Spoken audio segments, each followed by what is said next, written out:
আলু ফুলকপির তরকারি বাঙালি বাড়িতে সচরাচর নিরামিষভাবেই তৈরি হয়। আজ আপনাদের সঙ্গে শেয়ার করব একটা দারুণ শুকনো আলু ফুলকপির তরকারির রেসিপি, যা বানানো অত্যন্ত সহজ কিন্তু স্বাদে সম্পূর্ণ আলাদা। বিনা জলে পেঁয়াজ রসুন দিয়ে তৈরি এই তরকারি মুখের স্বাদ বদলাতে বাধ্য।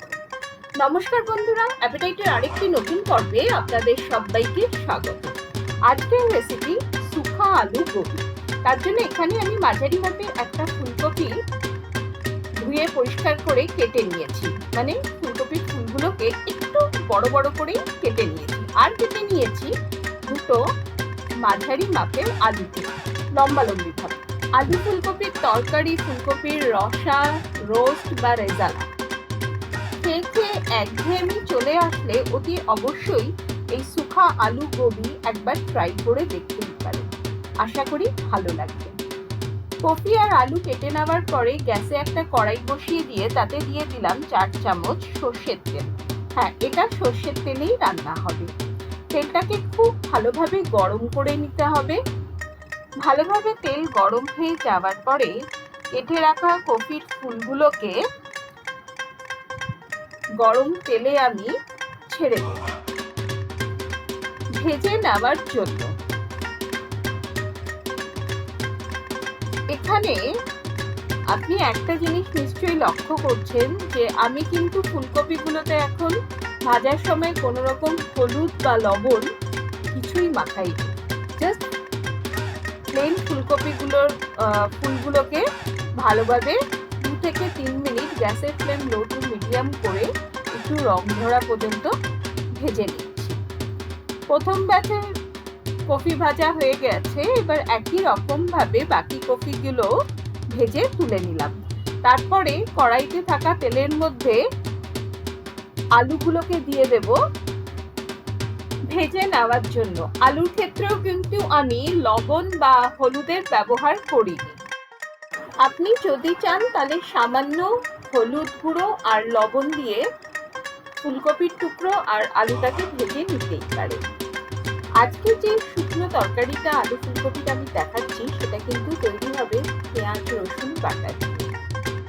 শুখা আলু গোবির সবজি উত্তর ভারতের বহুল প্রচলিত একটি জনপ্রিয় তরকারি, যা প্রত্যেক বাড়িতেই তৈরি হয়ে থাকে এবং খেতেও কিন্তু অসম্ভব ভালো। আপনি রুটি, পরোটা, রাইস, কুলচা, নান, এমনকি যে কোনো ধরনের পোলাওয়ের সঙ্গেও কিন্তু, বা জিরা রাইস, বাটার পোলাও এর সঙ্গেও কিন্তু এটা এনজয় করতে পারেন। আলুটাকে ভালোভাবে ভাজা হয়ে যাওয়ার পরে আলুটাও তুলে নিলাম। ফুলকপি আর আলু দুটোই সুন্দরভাবে ভাজা হয়ে গেছে। এবারে কড়াইতে যে তেল রয়েছে তাতে দিয়ে দিলাম 1 চামচ গোটা জিরে ফোড়ন হিসেবে, আর দেব কুচিয়ে নেওয়া দুটো ছোট পেঁয়াজ।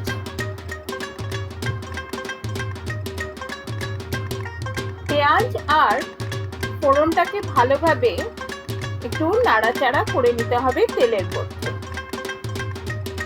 এখানে একটা ফুলকপির জন্য ছোট দুটো পেঁয়াজই এনাফ। আপনি যদি অনেকটা বেশি করে রান্না করেন তাহলে সেই অনুপাতে কিন্তু পেঁয়াজটা দেবেন। আর দিয়ে দিলাম 1 চামচ আদা বাটা আর 1.5 চামচের মতো রসুন বাটা। রসুন বাটাটা কিন্তু এখানে একটু বেশি পরিমাপে পড়বে। আদা, রসুন আর পেঁয়াজটাকে খুব ভালোভাবে কষিয়ে নিতে হবে যতক্ষণ না এগুলোর থেকে কাঁচা গন্ধটা চলে যাচ্ছে। আর দিয়ে দেব দুটো কাঁচা লঙ্কা। এই কাঁচা লঙ্কাগুলো অসম্ভব ঝাল, তাই আমি দুটোর বেশি আর দিলাম না। কুচিয়ে নেওয়া দুটো কাঁচা লঙ্কা। আদা, রসুন, লঙ্কা, পেঁয়াজ ভালোভাবে কষে গেলে এরপরে এর মধ্যে দিয়ে দেব একটা মাঝারি মাপের কুচিয়ে নেওয়া টমেটো। টমেটোটাকে দিয়েও ভালোভাবে কষিয়ে নিতে হবে। আর দিয়ে দেব সামান্য ওই ছোট বাটির 1 বাটি মটরশুঁটি। মটরশুঁটি দিলে শীতের সময় খেতে ভালোই লাগে, তো মটরশুঁটিও দিয়ে দিলাম। এরপরে ভেজে রাখা আলু আর ফুলকপিটাকে কড়াইতে দিয়ে দেব এবং খুব ভালোভাবে মশলার সঙ্গে কষিয়ে নেব। এই কষানোতেই কিন্তু ফুলকপি সেদ্ধ হতে থাকবে। ভালোভাবে ভেজে নেওয়ার ফলে যেমন ফুলকপি আর আলু কিছুটা সেদ্ধ হয়ে গেছে, এবার ভালোভাবে শুকনো অবস্থায় কষাতে কষাতে কিন্তু ফুলকপিটা পুরো সেদ্ধ হয়ে আসবে। এবারে শুকনো মশলা দেওয়ার পালা। দিয়ে দিলাম প্রথমে 1/2 চামচ হলুদের গুঁড়া, 2 চামচ ধনে গুঁড়া, 1 চামচ দিয়ে দিচ্ছি গরম মশলা গুঁড়া আর 1 চামচ লাল কাশ্মীরি লঙ্কা গুঁড়া। সমস্ত কিছু ভালোভাবে শুকনো সবজির সঙ্গে মিশিয়ে নিতে হবে। এবারে দেব আমি স্বাদ অনুসারে লবণ। আর একটা বাটিতে নিয়ে নিয়েছি 4 চামচ দই। দইটাকে ভালোভাবে ফেটিয়ে নিয়েছি। আমি আগেই আপনাদের বলেছিলাম যে এই শুকা আলু গোবি কিন্তু বিনা জলে তৈরি হবে, তাই এখানে জলের পরিবর্তে ব্যবহার করা হয়েছে দই। 4 চামচ দই ভালোভাবে ফেটিয়ে নিয়ে মিশিয়ে দিয়ে এবারে খুব ভালোভাবে মশলার সঙ্গে কষিয়ে নিতে হবে। লো টু মিডিয়াম ফ্লেমে ভালোভাবে মশলাটা ঢাকা দিয়ে 3 থেকে 4 মিনিটের জন্য আমি কষিয়ে নেব।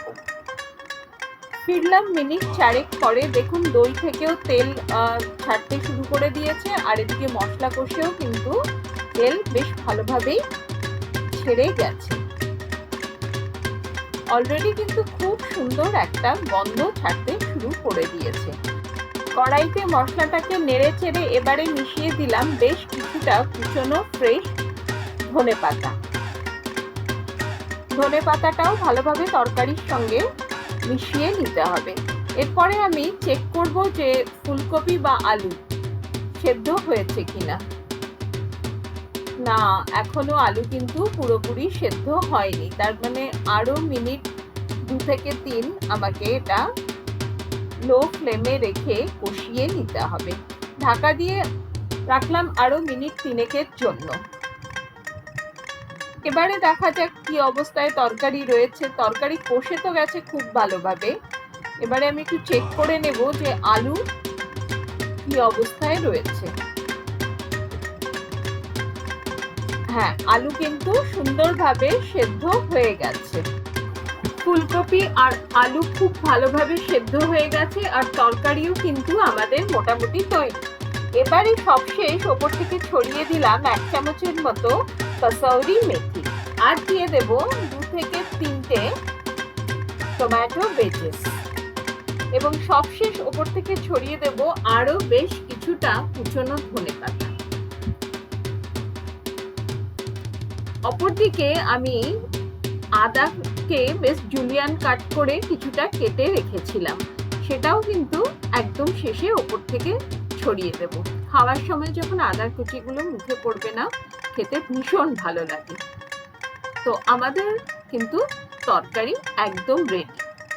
আজকের শেয়ার করা রেসিপিটা আপনাদের কেমন লাগলো অতি অবশ্যই কমেন্ট করে জানাবেন। যদি ভালো লেগে থাকে তাহলে একটি লাইক দিয়ে অনেক অনেক শেয়ার করবেন। আমার চ্যানেলে যারা নতুন ভিউয়ার তাদেরকে রিকোয়েস্ট করব চ্যানেলটিকে সাবস্ক্রাইব করে নেওয়ার, যাতে যখনই আমি নতুন কোনো রান্নার ভিডিও আপলোড করব আপনাদের কাছে নোটিফিকেশন পৌঁছে যাবে। অ্যাপিটাইটের রান্নাগুলি যদি আপনাদের পছন্দ হয় তাহলে কিন্তু অতি অবশ্যই অ্যাপিটাইটের ফেসবুক পেজটিকেও ফলো করতে হবে। আজ তাহলে এ পর্যন্তই। ভালো রাঁধুন, ভালোবেসে রাঁধুন। ভিডিওটি শেষ পর্যন্ত দেখার জন্য অসংখ্য ধন্যবাদ।